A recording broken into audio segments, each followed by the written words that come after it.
কিন্তু জ্ঞান গরিমা কোনো কিছুর অভাব নাই। সে জানে তাকে যদি বলতে দেন দুর্নীতির বিরুদ্ধে কথা বলতে, উনি মাইক ফাটায় ফেলবেন, কোনো অসুবিধা নেই, অনেক তাত্ত্বিক কথা বলবেন। হ্যাঁ, কিন্তু দেখবেন যে ওই ব্যক্তি নিজের হাতটাকে সম্বরণ করতে পারছে না, নিজের লোকটাকে সম্বরণ করতে পারছে না। আসল শিক্ষাটা তার ভিতরে নাই। সুদ মুক্ত, ঘুষ মুক্ত, দুর্নীতি মুক্ত, সন্ত্রাস মুক্ত, অপরাধ মুক্ত, মাদক মুক্ত আদর্শ সমাজ যদি গঠন করতে হয়, এই সমাজ গঠনের লক্ষ্যে যে ইমামের ইমামতিতে সালাত কায়েম হয়, ওই ইমামের ইমামতিতে সমাজের সকল কার্যক্রম পরিচালিত হতে হবে।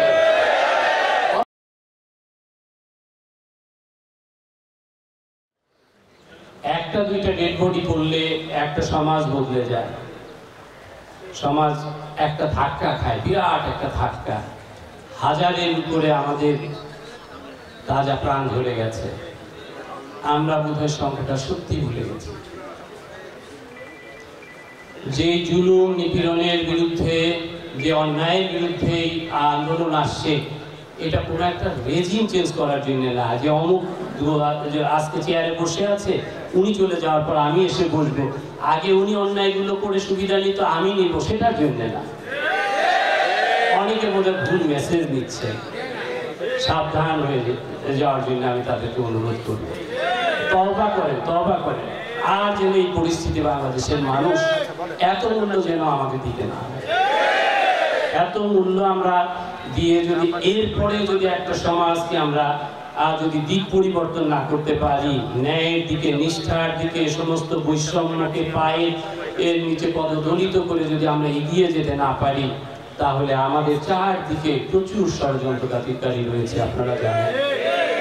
এরপরে কিন্তু এই প্রথম টার্গেট কারা হবে তা আপনাদের বুঝে নিতে নিশ্চয়ই কষ্ট হয়। যদি আবার সেই সময় আসে, সুদে আসলে কিন্তু আবার এই কিসের বদলা দিতে হবে, এই জন্যে যারা আজকে মনে করেছেন যে না দিন বদল হয়ে গেছে, এবার আমার পকেট ভারী করার পালা, জঘন্য চিন্তার ভিতরে আছেন। পরিণতি দেখেন নাই, পরিণতি দেখেন নাই। আমি প্রজাতন্ত্রের কর্মচারী, আমার কণ্ঠ এখানে আমি সীমিত রাখতে চাই, আমার ভিতরের ক্ষোভটা আরো অনেক বেশি। তো আপনারা বলতে পারবেন, আপনারা খোলা ময়দানে বলেন, আপনারা তো আমার মতো চাকরি করেন না, আমিও সমালোচনা করতে পারি, কিন্তু আমার একটা ছোট্ট শর্ত দিয়ে দেওয়া আছে, সেটা হলো আমি আমার চাকরিটা থেকে ইস্তফা দিয়ে আপনাদের মতো করতে পারবো, আমারও সেই স্বাধীনতা আছে। তো সেটা হলো অন্যরকম। আপনারা আপনাদের এই বিষয়গুলোর উপরে একটু খেয়াল রাখতে হবে। এই যে চাঁদাবাজি, যেগুলো জুলুম অত্যাচার যে একেবারে থেমে গেছে, এটাও না, কিন্তু আমরা সারা দেশের চিত্র পাচ্ছি, বিভিন্ন জায়গায় এরকম এ নিয়ে হানাহানি হচ্ছে। এই জায়গায় আরটাও প্রতিরোধ করতে হবে। আমি আর কথা না বাড়াই, সম্মানিত, হকের কথা বেশি বেশি বলতে হবে। হকের কথা তো আপনারা বলেন, নামাজ আদায় করলে তারপরে জান্নাতে যেতে হবে, জাহান্নামের ভয়, এগুলো যেমন আসছে, আমাদের মসজিদগুলো থেকে, খুতবাগুলো থেকে যেন এমন আওয়াজ আসে, কিভাবে আমাদের দৈনন্দিন জীবনগুলো সুন্দর হয়, কিভাবে আমাদের মধ্যে সত্যবাদিতা যেন আসর করে, কিভাবে কোরআনের সমস্ত আদর্শ যেগুলো সুদ ঘুষের বিরুদ্ধে যেন আওয়াজগুলো ওঠে। জোরে বলতে হবে, জোরে বলতে হবে। অনেকে শুনবে, অনেকে শুনবে না, এর ভিতরে অনেকে শুনবে। ইংরেজি এক কবির ছোটবেলায় একটা কবিতা পড়েছিলাম, সেটা থিমটা একটু আপনাদের জন্য বলি, যে হেনরি ওয়ার্ডসওয়ার্থ লংফেলো, তিনি একটা কবিতা লিখছিলেন এরকম, যে I shoot an arrow into the air, it fell to earth, but মানে এরকম যে একটা উনি একটা তীর ছুঁড়ে মারছেন, বাট নিউ নট হোয়ার, একটা তীর ছুঁড়ে মারছেন, কোথায় যে উড়ে গেল উনি আর খুঁজে পেলেন না। তারপরে উনি আরেক জায়গায় কিছু দূর এসে বলছেন, I breathe a song into the air, it fell to earth, knew not where. আমি একটা গান গেয়েছিলাম, বাতাসের ভিতরে একটা গান গেয়েছিলাম, সেই গানটা কোথায় হারিয়ে গেল, আর কোনোদিন তার পেলাম না। তো তারপরে উনি মনে করলো যে বোধহয় আমার তীরটা হারিয়েই গেল, আর কোথাও খুঁজে পাওয়া গেল না। আবার সেই যে গানটা নিজের মাধুরী মিশিয়ে যে গেয়েছিলাম, এটাও বোধহয় কারো চিত্তে বোধহয় কোনো দোলা দিল না। পরে উনি শেষে বলছেন, long long afterwards I found the arrow into an hook, অনেক দিন পরে আমি দেখলাম যে বনের একটা ওক গাছের ভিতর আমার সেই তীরটা বিদ্ধ হয়ে আছে। আর সেই যে গানটা, the song from beginning to end I found in the heart of one of my friend, এবং আমার সেই গানটা আমার এক বন্ধু একটা প্রথম থেকে শেষ পর্যন্ত তার হৃদয়ে গাথা হয়ে গেছে। তো এটা বলার উদ্দেশ্য এরকম যে আপনি আপনার বলা থামাবেন না, কারো না কারো চিত্তে দোলা দিবেই। আল্লাহর হকের কথা কার কাছে আল্লাহ পৌঁছে দিবেন, কার যে একটা জীবন বদলায় দিবে আপনি জানেন না, আপনি জানেন না। হ্যাঁ, আমি আপনি কেউ এগুলোর হয়তো খবর রাখবো না, কিন্তু আমরা নিরুৎসাহিত হব না, বলতে হবে, এবং ইমানের তেজ দিয়ে আমরা আমাদের কথাগুলো বলতে হবে। এই কথাগুলো যত জোরালো ভাবে আমরা বলতে পারবো, সমাজ তত দ্রুত সংশোধন হবে। আমরা জানি আমাদের ইমামদের বেশ স্ট্রাকচার কি, তারা কত ও রকমের ধমকানি শাসানি, কত রকমের ইয়ের মধ্য দিয়ে তাদেরকে তাদের পদটা টিকিয়ে রাখতে হয়, কত কি রকমের আনুগত্য করতে হয়। তারপরে এর মধ্য দিয়ে আপনারা যে আদর্শ যে দৃষ্টান্ত সমাজে সৃষ্টি করেন, এটা তো অন্য কেউ করতে পারে না। আমার মতো স্যুট প্যান্ট পরা লোকজন, হাই স্যালারি স্ট্রাকচারের লোকজন গাড়িতে চলে ইয়ে করে, তারপরে সে কেন অবৈধ উপার্জনের দিকে ছুটে যায়? কেন যায় বলে? তার কিন্তু জ্ঞান গরিমা কোনো কিছুর অভাব নাই। সে জানে তাকে যদি বলতে দেন দুর্নীতির বিরুদ্ধে কথা বলতে, উনি মাইক ফাটায় ফেলবেন, কোনো অসুবিধা নেই, অনেক তাত্ত্বিক কথা বলবেন। হ্যাঁ, কিন্তু দেখবেন যে ওই ব্যক্তি নিজের হাতটাকে সম্বরণ করতে পারছে না, নিজের লোকটাকে সম্বরণ করতে পারছে না। আসল শিক্ষাটা তার ভিতরে নাই, যেটা আপনি ধারণ করেন, যেই কোরআনের শিক্ষা ধারণ করে আপনি আপনার জীবনে প্রতিফলন ঘটানোর চেষ্টা করেন, সেটা তার মধ্যে নাই। আর একটা আবেদন আপনাদেরকে করবো হুজুর, সেটা হচ্ছে যে ইসলামের অনেক রকমের যে আমার আগে অনেক চিন্তাবিদ যারা তারা বলেছেন, ছোটখাটো যে ইয়েগুলো আছে, বিচ্যুতি আছে, মতদ্বৈধতা আছে, সেগুলো আমরা একটু এড়িয়ে যাই। সেগুলো আমরা একটু এড়িয়ে যাই। ইসলামকে নিয়ে নানা রকমের ষড়যন্ত্র হয়েছে, নানা সময় নানাভাবে এটাকে ডিস্টর্টেড করার, এটাকে বিকৃত করার চেষ্টা চলেছে ইসলামের ইয়েগুলোকে। আমরা বেসিক জায়গাগুলোর উপরে জোর দিতে থাকি, আমরা সত্য মিথ্যা কথা বলবো না, মুখেও বলবো না। আমরা আমার একটা অভিজ্ঞতার কথা আপনাদেরকে বলি। আমি 2003 সালে কসোভো মিশনে গিয়েছিলাম। সেখানে ওরা একটা কমিউনিস্ট কান্ট্রি ছিল, সেখান থেকে মুসলিম অধ্যুষিত কসোভানরা স্বাধীনতা লাভ করছে। ওখানে একদিন থানায় খবর আসলো যে একটা শুটিং ইনসিডেন্ট হয়েছে, একটা গুলির ঘটনা ঘটছে। তা আমরা ছুটে গেলাম। যাওয়ার পরে যে দেখলাম যে বাড়িতে একজন লোক বসে আছে, যে জায়গায় শুটিংটা হয়েছে, গুলিটা করা হয়েছে, ওখানে একতাল রক্ত। আর বাড়ির ভিতরে যে লোকটা এটা ঘটাইছে, তাকে ডাক দেওয়ার সাথে সাথে উনি বেরোয় আসলো, বললো যে এটা কে করেছে? তা বলছে আমি গুলি করছি। কেন তুমি গুলি করছো? বলে যে গুলি করছে যে সে তার আপন ছোট ভাই। বলছে ও আমার কথা শুনে না, আমার বাড়ির সামনে দিয়ে রাস্তা নিবে, আমি বলছি পেছন দিয়ে নাও, সে নেয় না, কথা শুনে না, বেয়াদব, আমি গুলি করে দিচ্ছি। বলে তুমি গান পাইলা কোথায়, বন্দুক পাইলা কোথায়? ওই I was A freedom fighter, আমি তো এই দেশে মুক্তিযুদ্ধ করছি। তো মুক্তিযুদ্ধ করছো, তুমি ইয়ে দাও নাই, বন্দুক জমা দাও নাই? বলে আমার 3টা ছিল, রেখে 47 ছিল, একটা সেটা রেখে দিচ্ছি, আর 2টা জমা দিয়ে দিচ্ছি। তো জমা দিয়ে দিচ্ছ, ভালো, তো গুলি পাইলা তুমি? গুলির আমার কোনো অভাব নেই, ওই তুমি আমার আস্থা বলে ওখানে যাও। আমরা যেয়ে দেখলাম যে 2-3 বস্তা AK-47 এর গুলি রয়েছে। তো বাংলাদেশে তো এটা, আমি নতুন পুলিশ অফিসার, এসপি মানুষ, আমার কাছে অবাক লাগছে। আমার এটা হয় নাকি?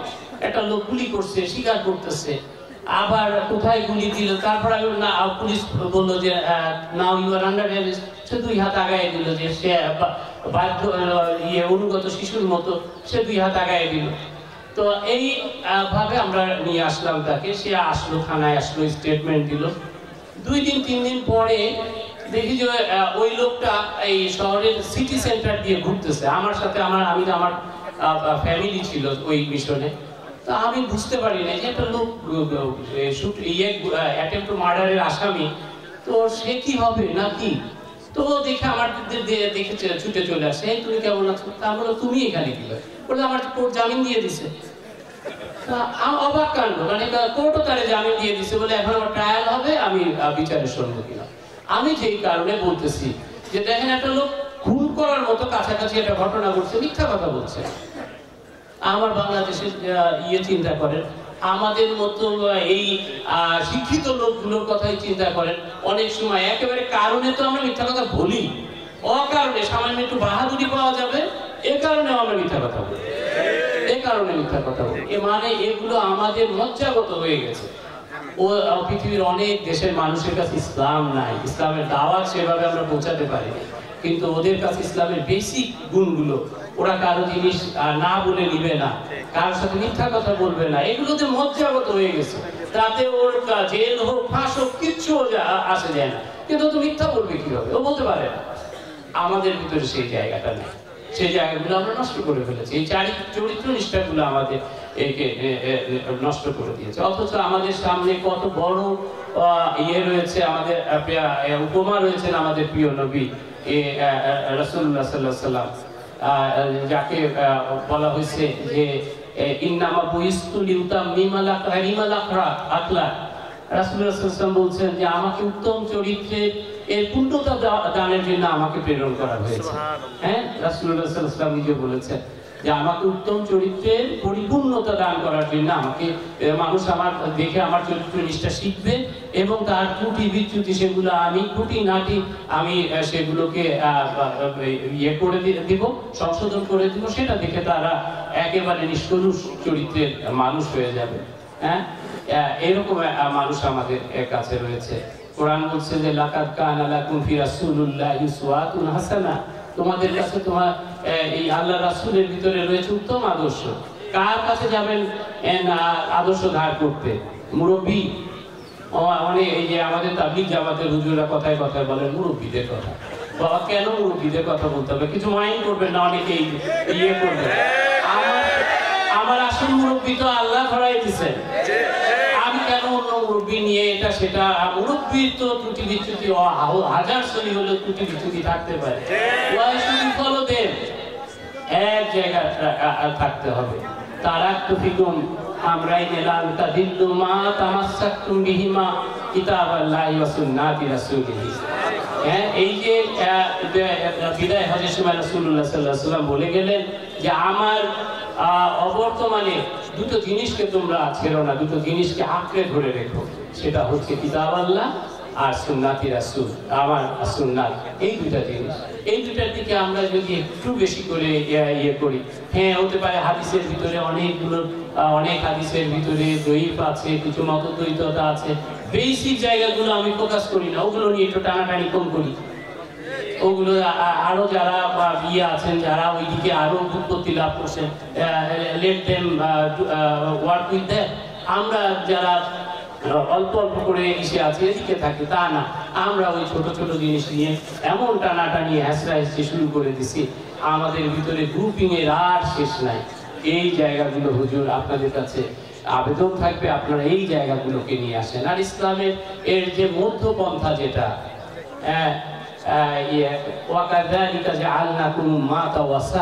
কোরআনের ভিতরে আল্লাহ বলছেন তোমরা কি করে আমি এইভাবে আমি তোমাদেরকে এক মধ্যম পন্থা জাতি হিসেবে তৈরি করেছি। একেবারে পড়াও না, আবার একেবারে নুয়ে পড়া, একেবারে হীন দুর্বল, এটাও না, মাঝামাঝি সমস্ত ইসলামের অধিকাংশ শিক্ষার কথা, দর্শনের কথা আসছে এই মধ্যম পন্থা অবলম্বনের কথা। এই জায়গাটার উপরে একটু ফোকাস বেশি করতে হবে। আর বৈষম্যের কথা যে বললেন, ইন্নাল্লাহা ইয়া'মুরুকুম আন তু'আদ্দুল আমানাতি ইলা আহলিহা ওয়া ইযা হাকামতুম বাইনান নাসি আন তাহকুমু বিল আদল। তোমাদের আল্লাহ তোমাদেরকে নির্দেশ দিচ্ছেন, it's a decree from our god, from our Allah সুবহানাহু ওয়া তাআলা। আল্লাহ বলছেন যে তোমরা আমানত সঠিক হকদারের কাছে পৌঁছে দাও। আমরা হয়তো মনে করতে পারি আমি তো ব্যাংকে চাকরি করি না যে আমার কাছে লোকে টাকা গচ্ছিত রাখে, স্বর্ণ গচ্ছিত রাখে, আমি আবার কিসের আমানতদারিতা? এখন একজন পুলিশ অফিসার হিসেবে আমি আমার আমানতদারিতা নিশ্চয়ই আমার বোঝার যদি গ্যাপ থাকে তাইলে আমি আমার দায়িত্ব পালন করতে পারবো না। আমার কাছে মানুষের আমানতদারিতা কি? নিরাপত্তা, আইনগত যে সেবা সেটা দেওয়া, অত্যাচারিত নিপীড়িত লোক আমার কাছে আসবে, আমি তার জন্য আল্লাহর আরশের মতো ছায়া দিব।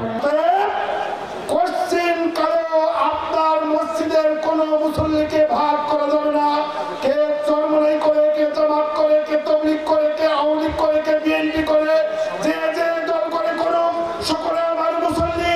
সকল মুসল্লিকে নিয়ে এককভাবে আল্লাহর জান্নাতের ভাগী যদি আমরা হতে পারি, সকলকে নিয়ে তালিম দিয়ে, তারবিয়ত দিয়ে মসজিদ সমূহকে আমরা দ্বীনের মার্কাজ বানিয়ে, আদর্শ মার্কাজ বানিয়ে, কোরআন তালিমের মার্কাজ বানিয়ে, দ্বীন প্রচারের আদর্শ সেন্টার বানিয়ে মসজিদমুখী যদি সকলকে করতে পারি, মসজিদের কোনো সন্ত্রাসী থাকবে না, মসজিদের কোনো ঘুষখোর থাকবে না, কোনো মদের আখড়া থাকবে না, মসজিদের কোনো মুসল্লি কোনো অন্যায় করবে না।